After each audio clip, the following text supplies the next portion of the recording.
வணக்கம். பொடி இட்லி செய்வதற்கு தேவையான பொருட்கள்: மிளகாய் வத்தல் காரத்திற்கு தகுந்தாற்போல், உளுந்து 1 டம்ளர், கடலைப்பருப்பு 1/2 டம்ளர், வரக்கொத்தமல்லி 2 ஸ்பூன், ஜீரகம் 1 ஸ்பூன், எள்ளு 2 ஸ்பூன், பெருங்காயம் சிறிதளவு, வெந்தயம் சின்ன ஸ்பூனுக்கு 1/4 ஸ்பூன், உப்பு, கருவேப்பிலை.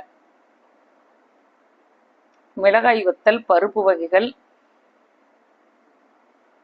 பெருங்காயம், வெந்தயம், எள்ளு, உப்பு, கருவேப்பிலை எல்லாத்தையும் தனித்தனியாக வறுத்து எடுத்து மிக்சியில் கொஞ்சம் நைஸாக அரைச்சிக்கிடணும். கடைசியில் எள்ளு போட்டு அரைக்கணும்.